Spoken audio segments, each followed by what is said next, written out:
Hello there, lovely people, it's Alex from Nintendo Life here. Now, no doubt that you've heard that Super Mario Odyssey has been a bit of a runaway success, to say the least. I mean, we gave it a 10, everyone and their dog gave it a 10, you know, it's all gone down pretty well indeed. But there's always some, isn't there? There's always a few people out there who really don't like the game for a totally arbitrary reason, and let's be honest, chances are they may not have even played the game, and so they just go online and they start bashing it, but it's not just good enough to go onto Twitter and say, I hate Super Mario Odyssey.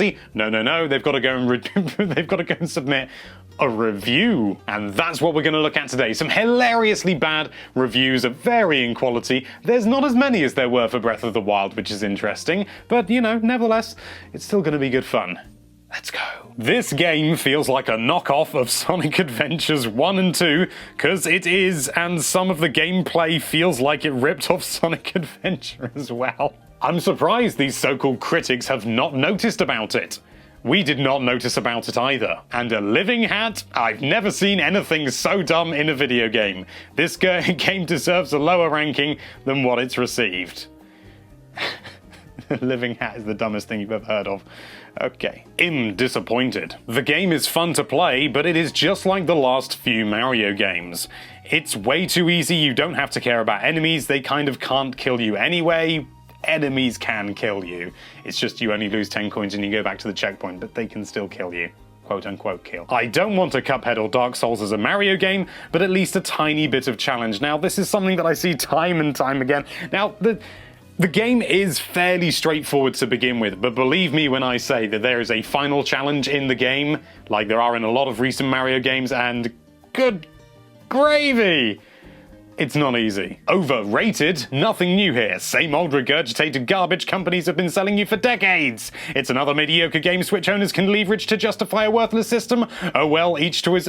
That's the bit that gets me. The end, you know, sort of, it's terrible, you shouldn't have it, you shouldn't play it. Oh well, each to his own. You gotta you gotta get a general tone going. Come on. Another mediocre game Switch owners can leverage to justify a worthless system. That seems weird now, you know, sort of, oh no, this game isn't very good, but... And people are saying that it is good so that Switch owners can justify their purchase, but if they enjoy it, then it is worth it. It's been 32 years since Super Mario Bros. Released on the NES, and still nothing has changed. Still the same run, jump, save the Princess Fairy Kitty formula, released over and over again for the 600th time.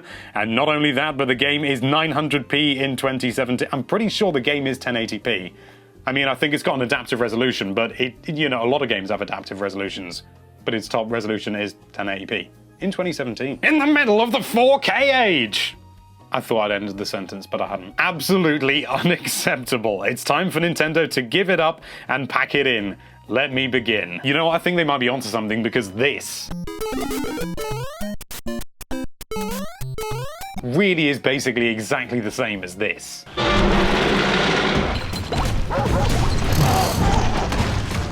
Too easy, too easy. Why? Where is the challenge in this? I hate this new vision of Nintendo. Also, Botwa was too easy. Okay, nice to play, nice to see cute things. It's magic, but why so easy? So, this person's saying the game is magic, which is generally something that you say is, you know, for something that's really good. But it's easy. Okay, so, you know, the game is really good, but it's easy. And you give it a 5. Oh, this is a long one, but I remember why I chose it. I chose it for one part of the paragraph. On the whole, this is cruel, but generally it's fairly well written. It's certainly not a hilariously bad review, but there's one point that I just have to read out. Why is there a world of hat people who live in hat houses and fly hat airships? If Cappy had just happened to be some kind of magical hat, I could buy into that, but a whole nation of hat people with a hat economy and hat children just seems really weird to me. The fact that their world was nearly all black and white didn't seem to make sense. I thought when I first started it, it was meant to be some kind of afterlife that Mario had died and had to fight his way back to life. I was disappointed immediately. Yes, that's one thing that I've always felt is missing from Mario as a whole, and the fact that it's not Dante's Inferno. But to be fair to the author of this, the rest of the review is pretty much, it's cruel. I think it's needlessly cruel, but if it really isn't your kind of thing, it's well written, it's understandable, and it's semi-balanced, so well done for that. You're the best one today.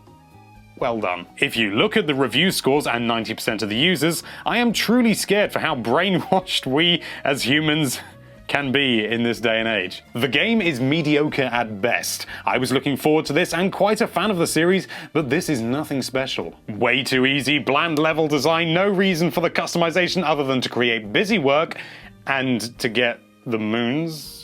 Maybe? No feeling of accomplishment when you do something, and I found myself getting bored halfway through a level. The platform sections are a joke, and the puzzles could be figured out by a half-boiled potato.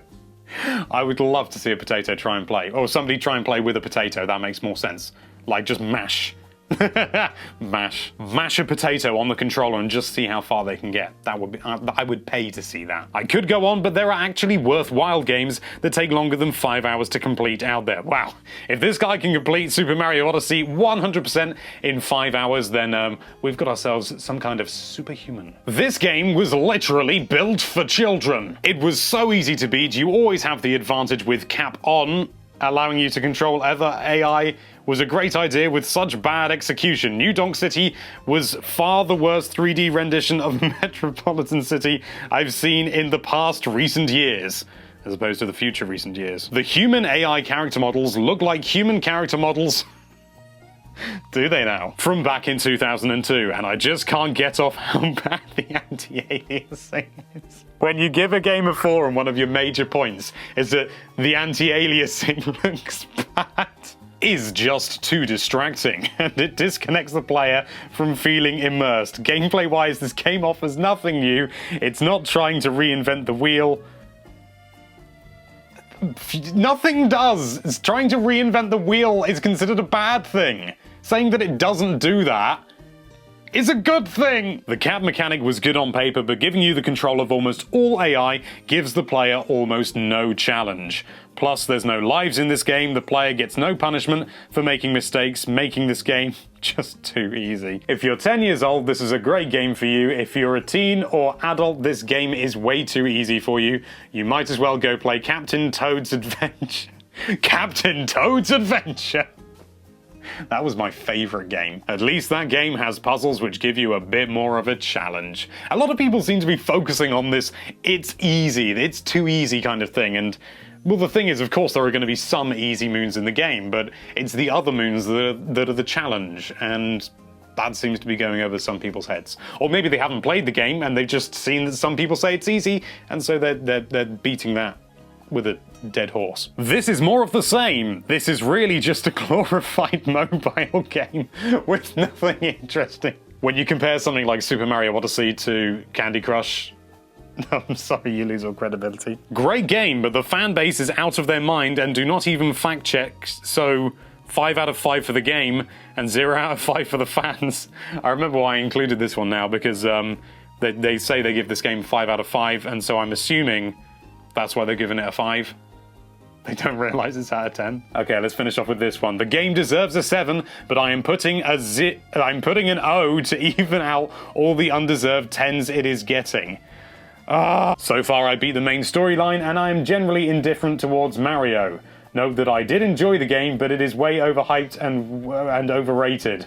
Most of the downs for this game have already been pointed out. Overabundance of moons, they're freaking everywhere. I know, just imagine a game having lots of content. I mean, the idea is just mind-blowing. Most of the game and probably all of the post-game comes down to getting these things. Yes, they are the primary objective, the primary collectible in a 3D collectathon platformer. Yes, they're the main focus. Of course they're the main focus. The kingdoms are quite small and the main events and paths are quite linear. Some small parts of the game are linear, yes, but you're also encouraged to try and get around that if you can. There are sections that you can entirely skip just by doing a particularly big jump and things like that, and wall jumping and throwing cappy and bouncing and stuff like that. The game gives you the tools to make it as open as you want. It's only as open as you want it to be. It's only as linear as you want it to be. If the game's linear, in your opinion, and you've been playing it linearly. Linearly. I think I'm going to skip the rest of this. Main story, in shot, it's short. The ending after the fight is really cool though. I guess that wraps that up. So this is another thing that I've seen, and it really frustrates me, because people say, well, I don't think the game deserves a 10, so rather than, you know, giving it the score that I think it's deserved, I'm going to give it a 0 to bring down the overall score. That's ludicrous. You should never review based on other people's opinions. That is the worst thing you can possibly do. It happens all the time in these things, you know, sort of other people's opinions influence how you feel about something. And so if you see someone, you know, huge groups of people going on and on about a particular TV program or game, and you're annoyed just from hearing about it, you're probably going to imprint the idea that it's negative, and you're going to affect your opinion on it. But this person has just consciously given it a 0 out of 10, so the game is the worst gaming is in existence, according to your score, which is completely ludicrous. And I know you've said you're trying to reduce the overall score, but that is insane. That is utterly, utterly insane. If there's enough people out there, enough critics that think a game is worth a 9 out of 10, an 8 out of 10, a 10 out of 10, it doesn't matter, and you don't think it's worth that, you give it the score that you think it's worth, because the whole point is that it is an aggregate. It is an average. It is taking all the scores and finding out what the general consensus is. You adjusting your score is tactical. That is not how it's designed to work. You have no idea how reviews work, and you're, frankly, a bit of a fool. As impossible as it sounds, if you're gonna review something, you review it without seeing any other reviews. You don't look at other reviews and think, oh, what do they think? I'm going to have a contrary opinion just because I don't like Mario's nose or something. It's so stupid. And you're ruining it for everyone. You're absolutely ruining it. This game, I don't think is worth a 10, so I'm gonna give it a 0. What a tit you are. I think that's the most frustrated I've ever been in a video, so I do apologise. You know, sort of obviously everyone's entitled to their own opinion, but some of these are clearly just, you know, made, and some of them probably are fake, you know, they're bait or something like that. But at the same time, I thought this would be fun, and it was fun to begin with, and then I got annoyed at the end. But yeah. I hope you enjoyed yourself anyway. Thank you so much for watching. If you like this video, then why don't you give it a 10 or a 0 depending on some arbitrary factor. And be sure to check out nintendolife.com for all sorts of lovely Nintendo related content. Thank you again for watching. Bye bye.